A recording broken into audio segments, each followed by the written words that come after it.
Prosseguimos a nossa emissão com o magazine Ciência, da autoria de Lígia Anjos. Ciência. O Grupo Intergovernamental de Peritos sobre as Alterações Climáticas, GIEC, publicou o último volume do sexto relatório, no qual descreve medidas drásticas a serem adotadas para limitar a 1,5 graus Celsius o aquecimento global. O relatório propõe a redução da utilização de combustíveis fósseis, a plantação de florestas ou ainda a redução do consumo de carne. Entre 2010 e 2019, a média anual das emissões globais de gases com efeito de estufa atingiu os níveis mais elevados da história da humanidade, apesar de se ter verificado um abrandamento na taxa de crescimento, como nos explica Bárbara Maurício, gestora de projetos de políticas climáticas na ONG portuguesa Zero. É essencial agir agora, isto já se sabia anteriormente, porque para atingirmos a temperatura que os Estados se comprometeram a atingir no Acordo de Paris, dos 2 graus Celsius e, se possível, de 1,5 grau, não é possível esperarmos mais, pois já será tarde demais, a temperatura vai continuar a aumentar.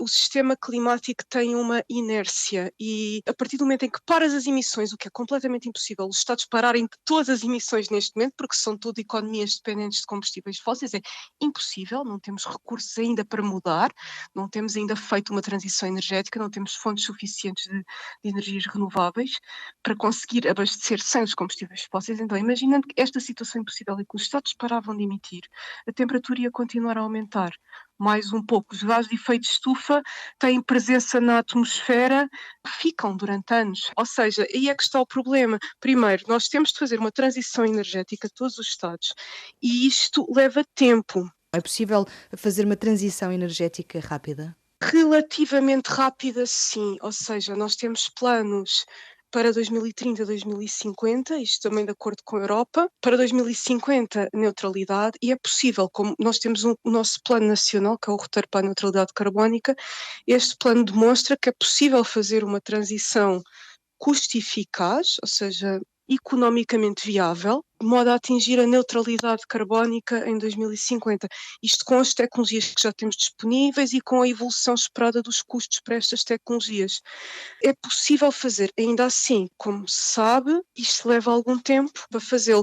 O relatório diz que é possível ainda atingir este 1,5 graus. Ou seja, esta transição energética nos países ainda é possível. Há vários planos, não só Portugal, vários outros países europeus têm feito este plano para 2050. É economicamente possível, tecnicamente possível. Claro que representa custos, é preciso vontade política, mas ainda é possível, é preciso ser extremamente rápida. E é preciso que as reduções sejam levadas a cabo por todos os setores, tanto da agricultura, transportes, pela energia, pela construção? Sim, mas há setores mais problemáticos que outros. A nível global, até estamos a reduzir as emissões, estamos relativamente a cumprir onde deveriam estar as nossas emissões agora para atingirmos os níveis que estão nos nossos planos, para cumprirmos os nossos planos. No entanto, temos setores problemáticos, como o dos transportes, que vai na tendência oposta de crescimento de emissões. Cada ano temos aumento de emissões dos transportes, e isto obviamente que pode condicionar. A Europa ainda não está alinhada com o Acordo de Paris, ou seja, a ambição da Europa, por melhor que seja, a Europa quer ser o exemplo para todo o mundo. Ainda assim, as metas da Europa de 55% de redução de emissões líquidas para 2030 e neutralidade climática para 2050 ainda não são suficientes para estar de acordo com o cenário de 1,5 graus. Era preciso mais ambição. O secretário-geral das Nações Unidas, António Guterres, descreveu este relatório como uma longa enumeração de promessas climáticas que não foram cumpridas, um arquivo de vergonha, disse, que cataloga as promessas vazias que colocam a humanidade num mundo inabitável, sobretudo referindo-se a continentes mais desprotegidos, como é o caso do continente africano. São palavras duras. Sim, mas é verdade, até certo ponto, pelo menos, porque os países sim estão a fazer qualquer coisa. Os países têm de apresentar, de acordo com Paris, têm de apresentar, submeter os seus planos de 5 em 5 anos e assim como os esforços de mitigação, ou seja, de redução das emissões, têm de apresentar, de submeter as emissões nacionais, de acordo com uma análise recente da UNEP, também, que é uma análise que fazem todos os anos, que avalia a lacuna entre o 1,5 grau e aumento de temperatura esperado com todas as metas, implementação de todas as medidas previstas nos planos nacionais no mundo inteiro. O que eles verificaram é que, ainda que implementando todas as medidas previstas nos planos de todos os países do mundo, vamos atingir um aumento de temperatura médio de 2,7 graus Celsius. Isto seria catastrófico e daí a preocupação e as palavras duras, mas reais, de António Guterres. Há mudanças que podem ser feitas a pequena escala, isto é, que individualmente cada um de nós pode ter. Sim, mas estamos a falar de um problema, óbvio, que não depende só da ação individual, principalmente é um problema político em que temos de mudar o sistema energético, passar para energias renováveis e obviamente que não depende só da ação individual.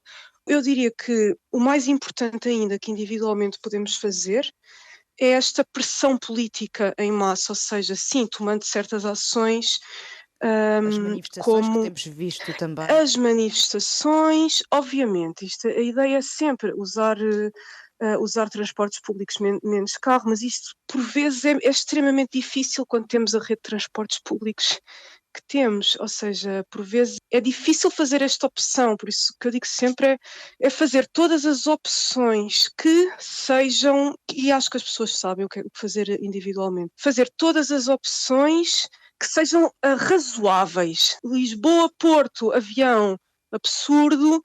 Lisboa-Madrid, se possível, usar o comboio. Ou seja, é fazer todas as opções, mas não carregar o mundo às costas, o peso disto às costas. Porque não depende só de nós, ou seja, a nível energético em casa também, o que possível sim poupar energia, mas isso também pela conta da eletricidade, as pessoas pensam que fazem já poupar energia, substituir equipamentos quando alguns se estraga pelo mais eficiente energeticamente possível no mercado, a questão dos transportes, a questão do consumo, consumir menos, as indústrias consomem energia, obviamente, tudo fazer um produto tem um ciclo de vida e gasta imensa energia, que precisa de combustíveis fósseis.